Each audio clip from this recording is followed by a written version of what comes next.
dream. The year is 22 BC. Herod the Great, king of Judea, who was crowned in Rome, is keen to strengthen the commercial ties between the Roman Empire and his kingdom. In his vision, Herod imagined a deep-water harbor to shelter ships from across the empire. A harbor with a man-made breakwater, a high tower and strong fortified walls to provide a safe haven for merchant vessels. This was a revolutionary project, ambitious in scale and unique in origin. His dream Herod named Caesarea.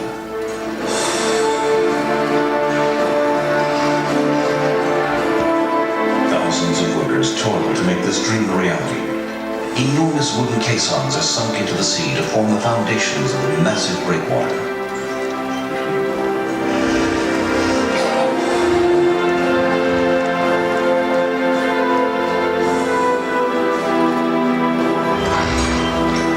Out of the shifting sands, born both of skilled and pioneering engineering techniques, the harbor is taking shape.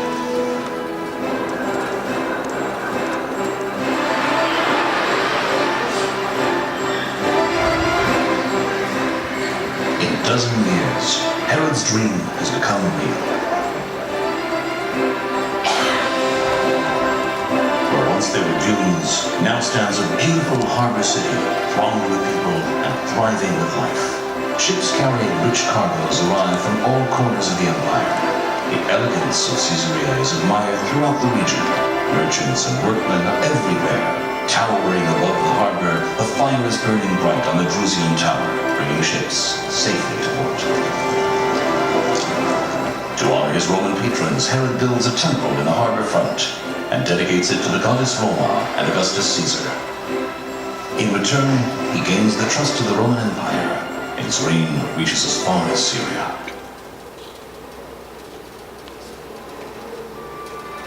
After Herod's death, his heirs failed to step into his shoes, and his charismatic presence and tough regime are no more. His successors fade into the mists of time, and the Roman hold on Caesarea grows stronger.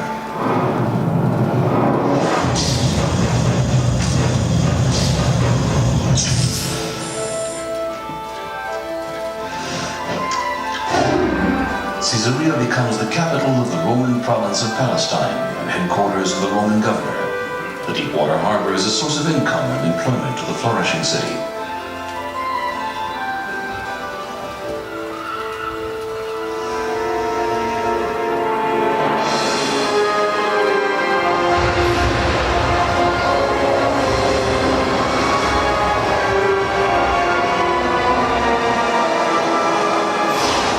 Storms and earthquakes damage the breakwater and the fortified walls. Yet the city stands and attracts Jews, Christians, and pagans alike. A Jewish community develops in Caesarea and becomes one of the most dominant in the land. Its centers of education and knowledge draw numerous scholars. Many entertainment venues are established in Caesarea. Theater plays and horse races draw huge audiences.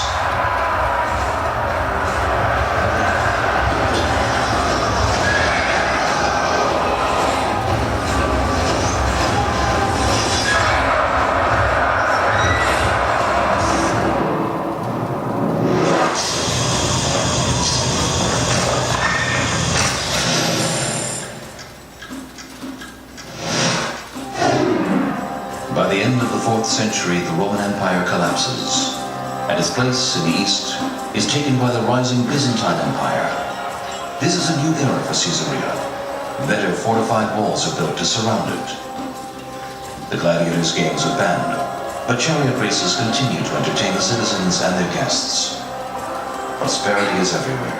The markets are abundant with fine olive oil and wines, and trade is flourishing.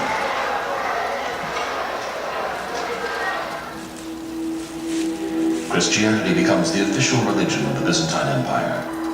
The temple of the goddess Roma and Augustus Caesar is torn down to build in its place an amazing octagonal church. The city's wealth is clearly evident in the richly designed and decorated church.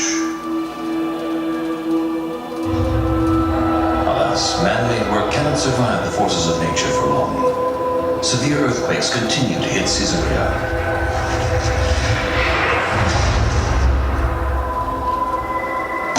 Gradually, the breakwater's foundations deteriorate and the harbor is flooded.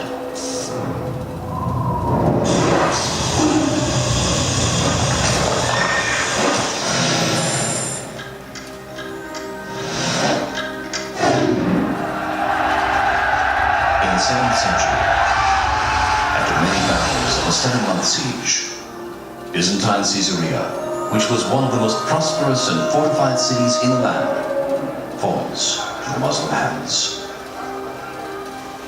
A mosque with a magnificent arcade facing the sea is built where the Roman temple and the Byzantine church once stood. When the city's great harbor finally yields to earthquakes and storms, Caesarea becomes a sleepy town and its ruins turn into marble quarries.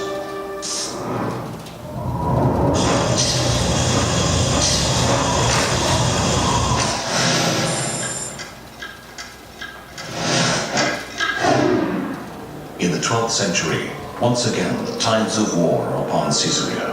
European crusaders invade the land, hoping to conquer the Christian holy cities. From the struggle of war, Caesarea emerges to be rebuilt. A new quay is built in the harbor, and impressive crusader walls surround the reviving city. For 200 years, the wars between Muslims and crusaders have shattered the Holy Land. It is the year 1265. An immense and powerful Muslim army is approaching Caesarea's walls, led by the Mamluk Sultan, Baybars.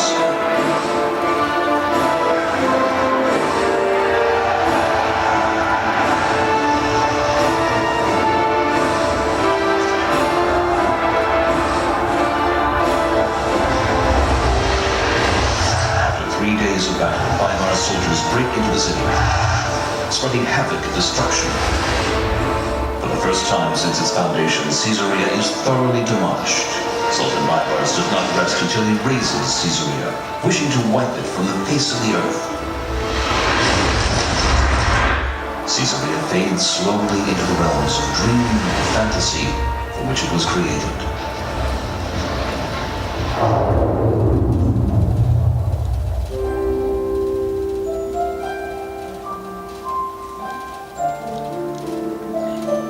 But the legend of Caesarea does not end here. As it was created by the vision of Herod the Great, modern Caesarea has been revived by the vision of a single man, Baron Edmund Benjamin de Rothschild. The Baron purchased Caesarea's lands, aspiring to turn them into a unique place of creativity, tourism, community, recreation, and leisure. Thanks to him, Caesarea is prosperous again, and life fills the city once more.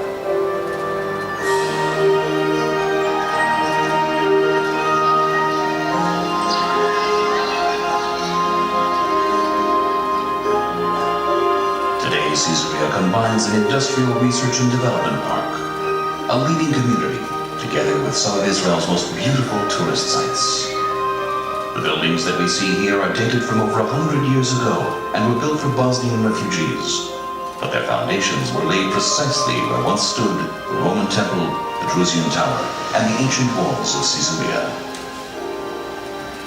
Most of Caesarea's harbor is immersed under the sea, but the theater and the hippodrome stand as they were in ancient times. And the city's glorious past is evident and complements today's development.